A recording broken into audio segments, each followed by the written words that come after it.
মানুষ হিসেবে যে সম্মান আমি তার কাছ থেকে পেয়েছি, আমি একটা যখন নিতে পারছিলাম না, সরকার যদি নাম দেয় আমার মৃত্যু পর্যন্ত যদি একটু অপেক্ষা করবো তাহলে আমি বেঁচে যেতাম। এখন মামলা তো 2012 সাল থেকে যখন এস নেহাল নামে একজন এই বাড়িটা আত্মসাতের জন্য নিজের নামে রায় করেছিল, সরকারের বাড়ি চলে যাচ্ছিল, তখন আমরা সরকারের পক্ষভুক্ত হয়ে যে মামলাটা পরিচালনা করছি এবং এখনও পর্যন্ত সেই মামলাটায় স্টে অর্ডার আছে। তো আরেকটা অর্ডার ছিল হাইকোর্টে, সেই অর্ডারটা খারিজ করা হয়েছে 1 মাসে আগে, এবং খারিজ করার পরও কিন্তু আমি অ্যাপিলেট ডিভিশনে একটা মামলা করেছি, সেটা আমি কর্তৃপক্ষকে জানিয়েছি। এবং সর্বশেষ গতকাল পর্যন্ত আমি যে জজ কোর্টের একটা স্টে অর্ডার আছে আমার জাটিস্কো, তো সেটাও আমি জানিয়েছি। তো এখন ওনারা বলেছেন যে ওই দুটা অংশ, পূর্বাংশ ভাঙা হয়েছে এবং পশ্চিম অংশ, আমি এবং আমার পেছনে আরেকজন থাকেন, তার অংশটা ভাঙা হবে। এটা আজকে বলেছেন মৌখিকভাবে, সেটা কদিনের জন্য সেটা জানি না, কিন্তু আমাদের একদিন যেটা ধারণা দিয়েছে কয়েকদিনের জন্য হয়তো আমার জিনিসপত্রগুলোকে আমি সরিয়ে নিতে পারি, এইভাবেই চিন্তা হয়তো করেছে কর্তৃপক্ষ। তো বান্ডেল থাকলে প্রতি সেনমানিতে টাকা বাঁচবে। বিকাশ সেনমানি বান্ডেল কিনে জিতুন প্রতি লেনদেনে। ওই পাশে একজন শহীদ পরিবার ছিলেন, আর পেছনে যিনি ছিলেন তিনিও শহীদ পরিবার হিসেবে ছিলেন, অনেক আগেই তিনি চলে গেছেন, তারটা বাতিল করা হয়েছিল। হ্যালো ম্যাম, তো জিয়া রহমানের সময় তিনি ছিলেন। তো এখন যে বাড়িগুলো এই অবস্থায় আছে, আমি বসবাস করছি, রেফিকাদের এই বাড়িতে বসে তার অনেকগুলো কাব্য রচনা করেছেন। 37টি বছর তিনি এই বাড়িতে ছিলেন। আমার সন্তানরা যেখানে বড় হচ্ছে, আমার শিল্প চর্চা, শিক্ষা, আমি সমস্ত কিছুই আসলে এই বাড়িতে পেয়েছি। এখন 2000 আমার সন্তান হচ্ছে দেশের বাইরে থাকে, আর এই বাড়ির স্মৃতি নিয়ে লেখালেখি নিয়ে আমি দিতে আসি। তো রেফিকাদের এই স্মৃতি পর্ষদ নামে আমরা একটা সংগঠন করছি, সেই সংগঠনের প্রতি বছর একজন কবি, একজন মুক্তিযোদ্ধা অথবা একজন সাংবাদিকদের আমরা পুরস্কৃত করে থাকি। তো এইসব কার্যক্রম চালানোর জন্য সর্বশেষ রেফিকাদের যেসব ব্যবহার জিনিস, তার বই, পুস্তক সব কিছু নিয়ে একটা জাদুঘর করতে চেয়েছি। আর এখানে তো নানা ধরনের অনুষ্ঠান হয় রেফিকাদের স্মৃতি পর্ষদের নামে।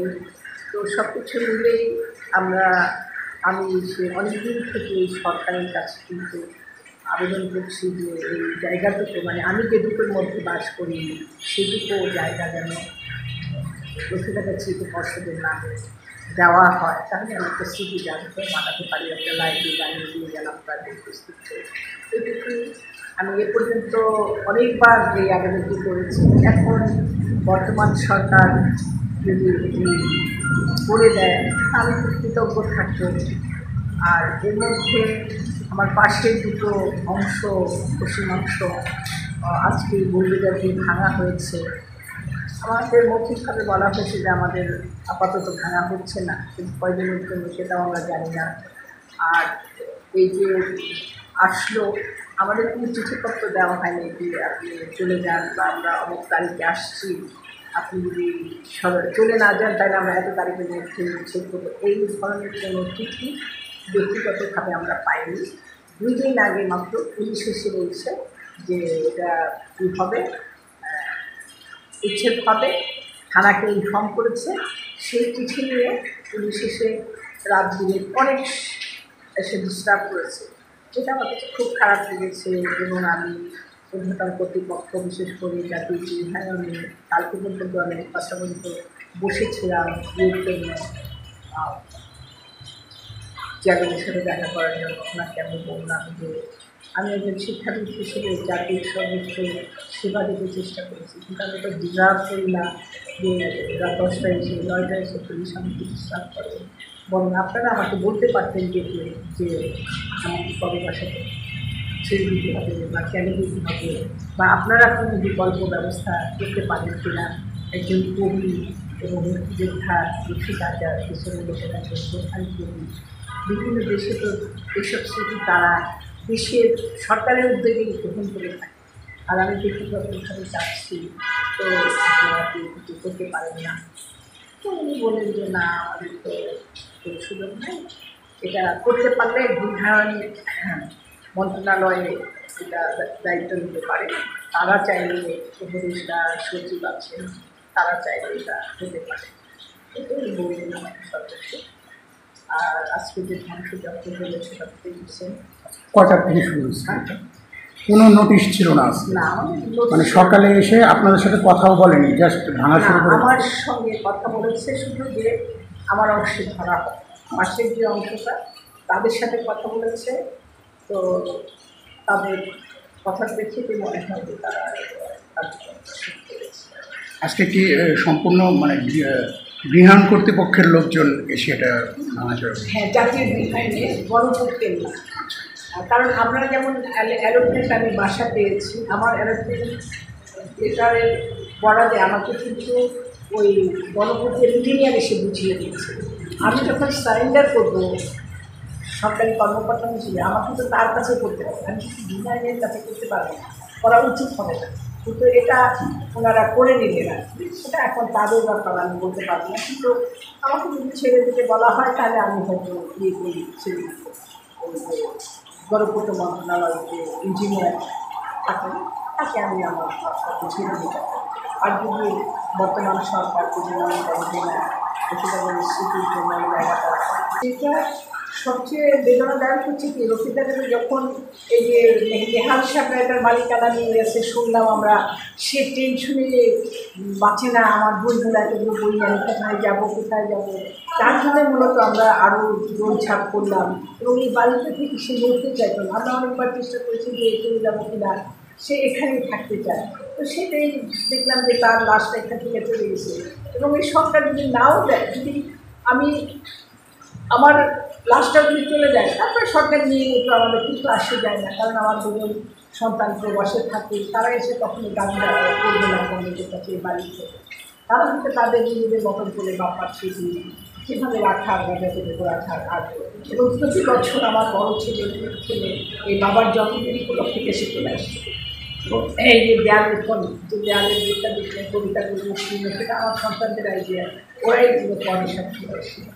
এবং ওদের সারা বছর কোনো ছুটি নেয় না, জাস্ট 14 ফেব্রুয়ারি পয়লা ফাল্গুন তার বাবার জন্মদিন, এই জন্মদিনটা পালন করতে ওরা দিনটা চলে আসছে এবং এইসব কাজ করে তুলে যায়। এবং আজকে ওরা ভিডিওতে দেখছিল, কারণ আমি একটা যখন আর নিতে পারছিলাম না, তখন আমার সন্তান হিসেবে আমি শেয়ার করলাম। একইভাবে ওরও তার ছিল, তার বেড়ে ওঠা সমস্ত কিছু এখানে। তো বাবার স্মৃতি, তার আদর্শ, সমস্ত কিছু সে তার সন্তানের মধ্যে দিয়ে যাচ্ছে।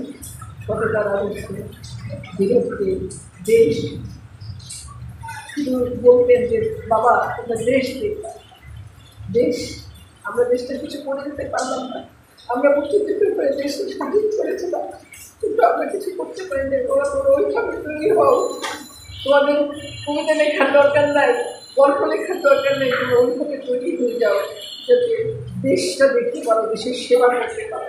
এটাই ছিল তার সন্তানদের কাছে চাওয়া। আর মানুষ হিসেবে তো একটা নিষ্ঠুর মানুষের সঙ্গে আমি জীবনযাপন করেছি এবং ব্যক্তি মানুষ হিসেবে যে সম্মান আমি তার কাছ থেকে পেয়েছি, এই জন্যই তাকে মুহূর্তমাত্র ভোলা আমার জন্য সম্ভব নয়।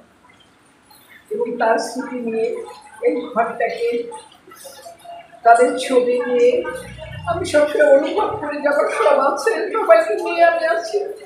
আমি যেখানে এটাকে বাস করি, শিল্প সাহিত্য এবং আমার একটা শিল্প সাহিত্য সমাজ, কবিদের সমাজ আছে, তারা আমাকে সহায়তা দেয়, তারা এসে এখানে অনুষ্ঠান করে। আমার তখন শূন্যতাটা কমে যায়, তখন কিছু মনে হয় না। কিন্তু আমি এই পরিবেশ ছেড়ে কয়দিন বাঁচবো জানি না।